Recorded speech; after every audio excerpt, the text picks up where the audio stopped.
Welcome to NTD News, I'm Paul Graney. Here today's top stories.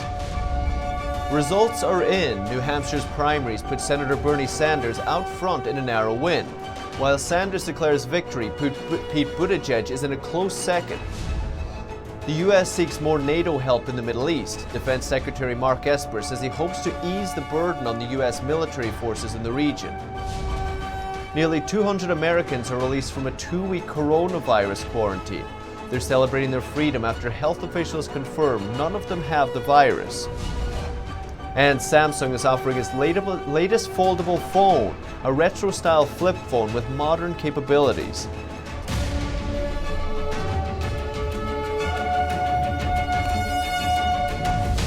Senator Bernie Sanders declared victory in New Hampshire primary last night, but are the Democrats any closer to agreeing who will run for president? Neither Sanders nor close second Pete Buttigieg exceeded 30% of the vote. And let me say tonight that this victory here is the beginning of the end for Donald Trump. Senator Bernie Sanders appears to have narrowly won New Hampshire's Democratic presidential primary on Tuesday. The full results are not yet in. Former South Bend, Indiana Mayor Pete Buttigieg was in second place after edging out Sanders last week in Iowa. Both campaigns have asked for a partial recanvass of the Iowa results. It was also a good night for Senator Amy Klobuchar, who took third position. Trailing behind, Senator Elizabeth Warren came in fourth, leaving Joe Biden, the former vice president, set to finish a disappointing fifth. Once the frontrunner in the Democratic race, he is certain to face growing questions about his campaign's viability. Sanders is from neighboring Vermont. He won New Hampshire easily 4 years ago, taking around 60% of the vote against Hillary Clinton. Sanders' rivals warn his far-left views may lead the party to defeat against President Trump. It is about having the courage to take on Wall Street, the insurance companies, the drug companies, the fossil fuel industry, the military-industrial complex. Sanders has frequently positioned himself against billionaires. He says he supports working-class people. At his victory rally in New Hampshire, he said his opponents are funded by billionaires. Sanders calls himself a democratic socialist. But a recent Gallup poll found more than 3 in 4 Democrats would cast their ballot for a socialist. A majority of Republican or independent voters, on the other hand, wouldn't vote for a socialist president, even if he or she was generally well qualified. Respondents were also asked if they had any issue voting for a candidate that was Black, Hispanic, Jewish, female, Muslim, or atheist. Being a socialist was the only attribute in the poll that prompted a rejection by the majority. The results present a conundrum for the Democrats searching for the best presidential election candidate. President Trump says America will never be a socialist country. Up next will be the February 22nd caucuses in Nevada and the February 29th primary in South Carolina. Former New York Mayor Michael Bloomberg is skipping all 4 voting states in February. He will begin competing with the Super Tuesday primaries on March 3rd. Both businessman Andrew Yang and Senator Michael Bennet dropped out of the Democratic race yesterday. And in other news, Secretary of State Mike Pompeo says the Chinese Communist Party is infiltrating the U.S. and it's posing a huge threat to everyday Americans. Speaking on Lou Dobbs tonight on Fox Business Tuesday, Secretary of State Mike Pompeo lifts the veil off China's infiltration into American society. He differentiated between the Chinese Communist Party and the Chinese people, saying the Chinese regime brings risks to the nation. He said agents loyal to the communist regime are at all levels of U.S. universities, from students to academics. Pompeo said the way to protect Americans from the regime is to demand reciprocity and transparency. This is much like President Trump's handling of China over trade. He gave Confucius Institutes as an example. Beijing says these are about people-to-people ties, but doesn't allow the U.S. to have something like this in institutions across China. Pompeo said that this was unfair. When asked how the Communist Party has taken control unnoticed, Pompeo said the U.S. wasn't paying attention. He also said, until President Trump, no one was willing to take on the challenge. In his address at the National Governors Association on Saturday, Pompeo said the threat from the regime is at every level, federal, state, and local. And NATO is considering an increase to its training mission in Iraq. It would aim to relieve the burden on U.S.-led coalition and boost defenses against the Islamic State. The U.S. Defense Secretary says he's looking to NATO allies for more help. Defense Secretary Mark Esper is headed to Brussels for a two-day meeting. He will join other NATO defense ministers to discuss options for non-combat operations in the Middle East. Beginning with Iraq, we know that what we want to do is increase the NATO activities presence in Iraq, making sure that we're fully living up to the capacity available to us in NATO mission Iraq. Esper said he wants to see NATO partners contribute more to help Iraq's security forces. As they put more forces in, that could allow us, the United States now, to reduce some of our train, advise, and assist presence in Iraq as well. A U.S. ambassador to NATO says the idea is very much in line with President Trump's overall goal to help others help themselves. He is already looking at the way that we could go forward with our mission in Iraq to expand it so that more Iraqi soldiers can be trained and become more capable to defend Iraq themselves. Esper also discussed the Philippines' notification to the United States on Tuesday. It would end a major security pact that allows American forces to train in the country, moving away from its U.S. alliance and pivoting towards China.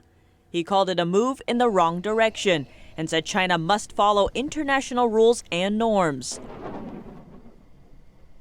And in a big change on trade, China, India, and other nations have lost their developing nation status. This under the Trump administration's new rules announced this week. The Trump administration has updated trading rules dating back over 20 years. Under the update, China, the world's second largest economy, India, and other countries have lost their developing nation status in the U.S. This overrides rules set by the World Trade Organization, which allow China and other large economies to declare themselves developing nations. Countries with this designation receive trade benefits like the ability to subsidize their exports to the U.S. But the president has voiced his concerns about large economies like China taking advantage of these benefits and hurting U.S. industries. Last year, President Trump said on Twitter, the WTO is broken when the world's richest countries claim to be developing countries to avoid WTO rules and get special treatment. This update creates new standards for which nations qualify as developing countries to the U.S.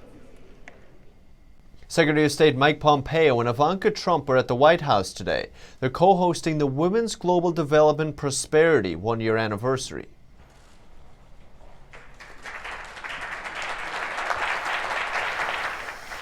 It's a privilege and frankly joyous for me to be here today to kick off this inaugural Interagency Steering Committee meeting and to host every one of you here today. Thank you all. Today, I am honored that we come together to celebrate the one-year anniversary of the Women's Global Development and Prosperity Initiative, also known as WGDP. Anniversaries like this allow us an opportunity to highlight the incredible work that's been done by all of you and your team sitting around this table. Senators Lindsey Graham and Jeanne Shaheen are leading a legislative effort to have the Global Women's Initiative written into law. And tensions are rising again between Turkey and Syria. After recent shelling, Turkey says it will strike back if one more of its soldiers gets hurt. Another convoy of Turkish military vehicles made its way towards the Syrian border on Wednesday. The latest movements came a day after Turkey launched counterattacks said to have killed 51 Syrian government troops. Retaliation for 13 Turkish soldiers killed by Syrian shelling in recent days. Turkey's President Erdogan is warning that attacks by Syrian government forces on his military will be met with the same overwhelming response. According to rebel commanders, a Syrian military helicopter was shot down on Tuesday in the province of Idlib. Syrian government forces backed by Russia and Iran have been making gains there in the campaign to eliminate the last insurgent bastion in Syria's 9-year-old war. Turkey is allied with some rebel groups opposed to Syrian President Bashar al-Assad. Russia, a close ally of the Syrian government, hashed out a deal with Turkey 2 years ago to create a demilitarized zone in Idlib. But the Turkish military casualties have sparked some of the most serious confrontations between Ankara and Damascus in the war to date. In the last 10 weeks alone, the fighting has driven nearly 700,000 people from their homes. And it's strained ties between Moscow and Ankara, which says it cannot handle another wave of refugees. And nearly 200 Americans have been released from their 14-day quarantine. They were evacuated from China 2 weeks ago, and none of them tested positive for the new coronavirus. Health officials say they're now safe to re-enter their communities. Riverside County Health Officer Cameron Kaiser witnessed some of the evacuees tossing their face masks in celebration as they prepare to depart March Air Reserve Base. The arrival of these evacuees caused fear and panic in the local community, but Kaiser said all of them have now completed their final health check. He says they don't have novel coronavirus and don't need to be shunned. The Pentagon says it has named 11 military bases as potential coronavirus quarantine centers. Likewise, the State Department announced more than 800 U.S. residents have returned home after departing Wuhan over the weekend. Department spokeswoman Morgan Ortega said all evacuees will be screened for the virus in an attempt to prevent it from spreading inside the United States. Meanwhile, the Illinois Department of Public Health is assisting the Centers for Disease Control. They're testing for the 2019 novel coronavirus in its Chicago lab. Lab supervisor Jennifer Cruz says they are helping to test the specimens from all over the country. If it looks positive to us, we send it to the CDC, who confirms that yes, indeed, it is positive. So we're helping cut their workload so they can focus on confirming what is an actual positive. Cruz says false negatives are also possible. Well, there could be a false negative on this if somebody has just been exposed and they don't have enough virus for us to detect, or there could be a false negative if they're near the end of an infection and there's also not going to be enough virus to detect. The World Health Organization has convened experts outside China. They are trying to speed the development of tests, treatments, and vaccines against the new virus. But another 39 people have tested positive on the quarantined Diamond Princess cruise ship in Japan. The total cases on board has now hit 175. The Diamond Princess cruise ship is under quarantine. There are about 3,700 people on board. Quarantine began on February 4th after arriving in Yokohama, south of Tokyo. A man who disembarked 10 days earlier in Hong Kong was later diagnosed with the coronavirus. Health Minister Katsunobu Kato said on Wednesday that more people on board were confirmed infected in the recent test results. We have found new results from new coronavirus examinations for 53 people. 39 out of them are confirmed to be positive. The ship is planned to dock at the port at 9 o'clock, so we would like to transport them immediately to medical facilities. There is one government official found to be infected among the new 39 cases. He was collecting questionnaires from passengers on board. According to the health minister, among 174 infected people who were hospitalized, 4 are in serious condition, requiring ventilators or are in intensive care.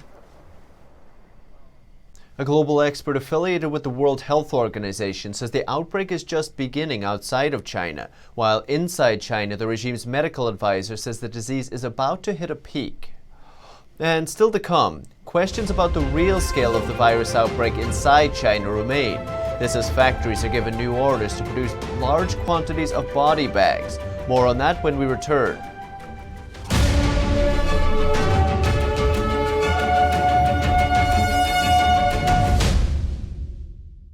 We are being censored. America's news outlets no longer provide the truth. 90% of news outlets in the United States are controlled by 6 corporations. They're not out to tell you the truth of what's happening. They're out to tell you the picture of the world that they represent. The mission of the Epoch Times is to chase the truth, to ground all statements in facts, and prevent people from being misled. The Epoch Times is independent.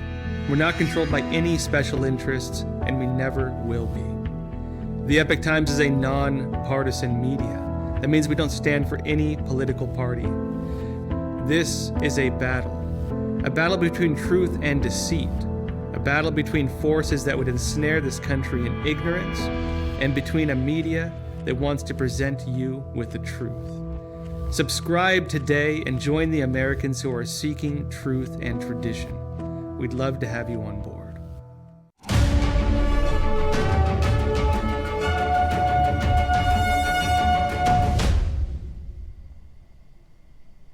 As cases of the coronavirus rise around the world, people are wondering about the real scale of the outbreak inside China. Many are questioning the official numbers released by the regime. Our reporter Tiffany Meyer brings us more. What is the true situation on the spread of the coronavirus in China? Nobody seems to know, but common opinion among experts seems to be that it hasn't reached the peak. According to investigations conducted by the Chinese-language Epoch Times, several sources in the industry say many textile factories in China have been given special orders by the government. But what are they producing?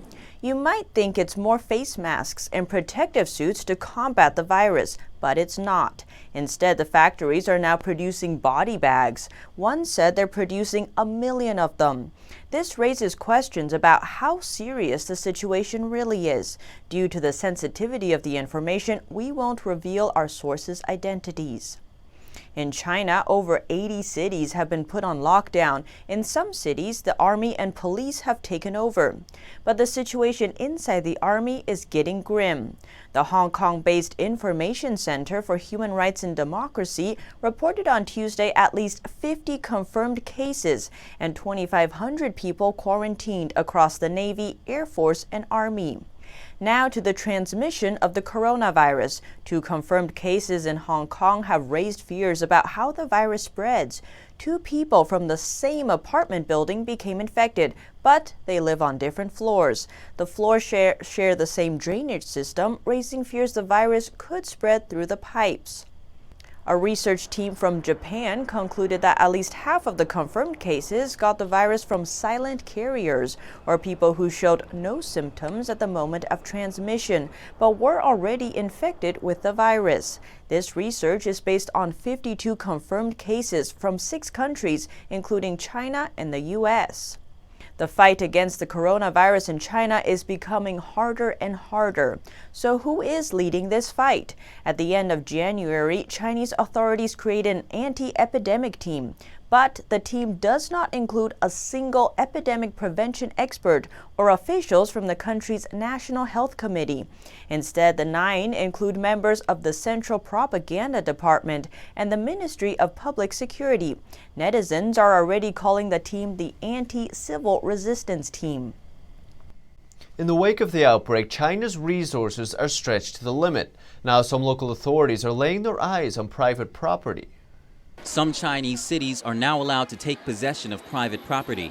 Local authorities from the 2 southeastern cities of Guangzhou and Shenzhen announced the decision on Tuesday, effective immediately. They say it's to cope with the shortage of disease control supplies.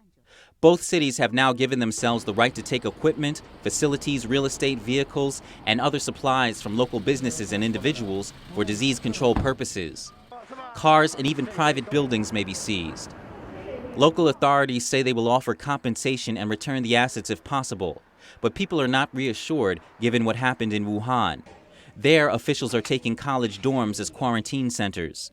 Videos show workers tossing students' objects around as if throwing trash. Guangzhou and Shenzhen are among the richest cities in China, but China's local governments are struggling and sliding further into a debt crisis. The coronavirus outbreak is straining their ability to respond in an emergency. The local government announcements are sparking heated discussion on China's social media platforms. Some question why the local governments don't have enough public assets to deal with the virus that they have to take private property. The shortage of supplies is creating some chaos in China. Last week, several Chinese cities got into a fight over medical supplies. One city was accused of stealing a shipment of surgical masks from another city. Reporting by Penny Zhou, NTD News. And still to come, we look inside France's second biggest fortress, now filled with cheese. Meet the cheesemaker watching over this national treasure and more after the break.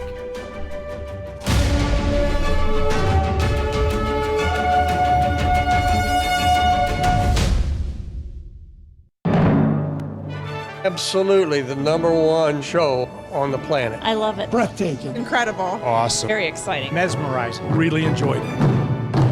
It makes you feel alive. Absolutely flawless. I laughed, I cried, colorful and vibrant and joyous. The dancers, you guys are amazing. They can just fly. Gravity does not apply to them. Oh my gosh, I was so intrigued by this. I get lost in the music and I get lost in what I'm seeing on stage. It's a very eye-opening experience. We came for her birthday. Great experience, well worth it. Even though it's been going for about 10 years, every year it's a completely different show. I know this sold out very, very quickly, and I can see why now. I think I've not seen something like this ever before. I would recommend it to everybody. I recommend it to everyone.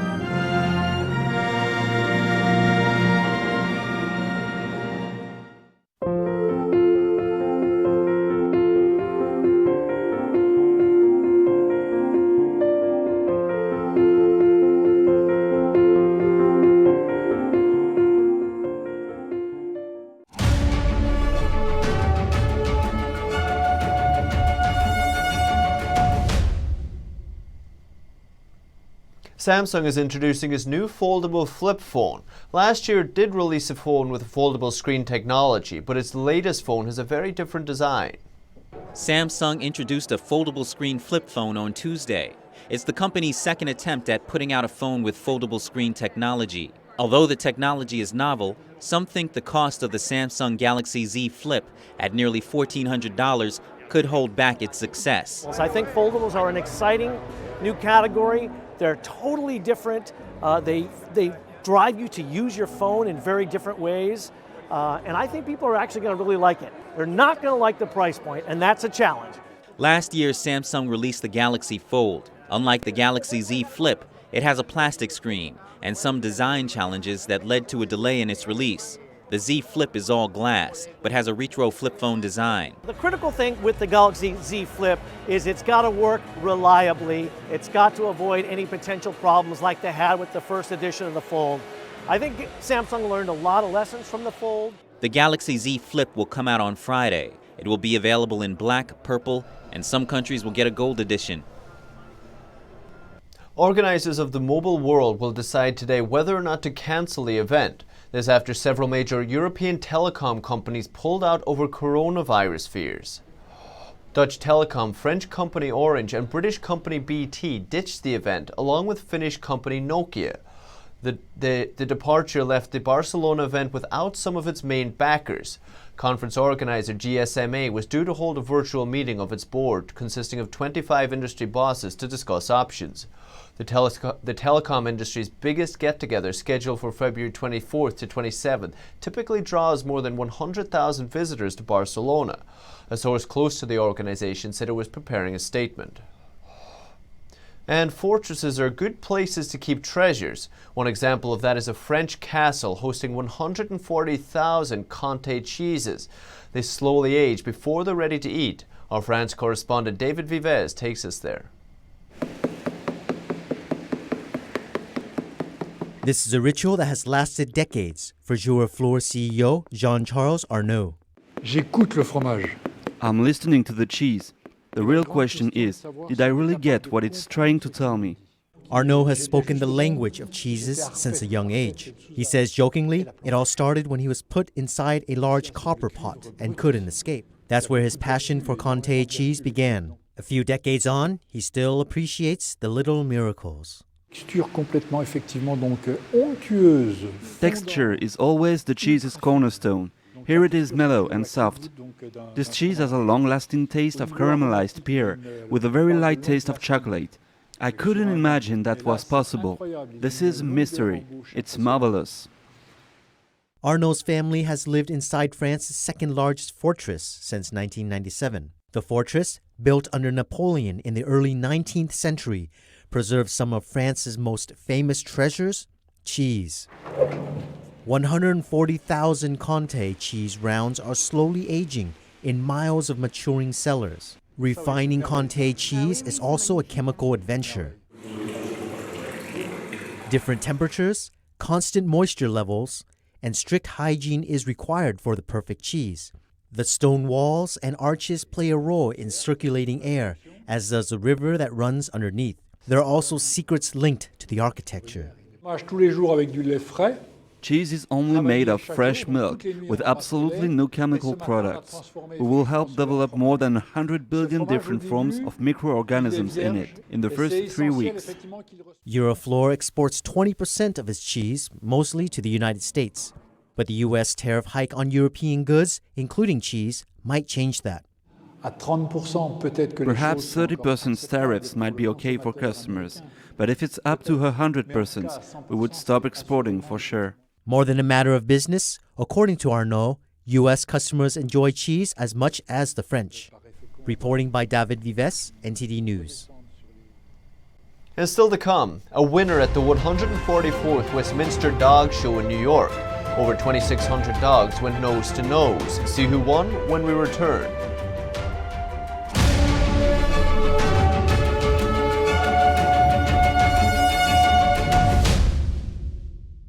When you look at TV networks in America, a soundbite and fight-it-out culture prevails on news and commentary programs. As a Canadian, I'm fascinated with America, and I wanted to offer American thought leaders an opportunity to share their thoughts in a deep dive format, where we can explore their ideas together. And so American Thought Leaders was born. The world's most brilliant thinkers believed that open discourse was the key to greatness. However, all around the world, we see that discourse is being stifled, and political agendas have subverted media. The Epoch Times launched its Global Thought Leaders program to bring back this great tradition of free thought. As the host of American Thought Leaders, every week I interview some of the most intriguing minds on the most pressing issues of our time. Be sure to check out our new episodes every week.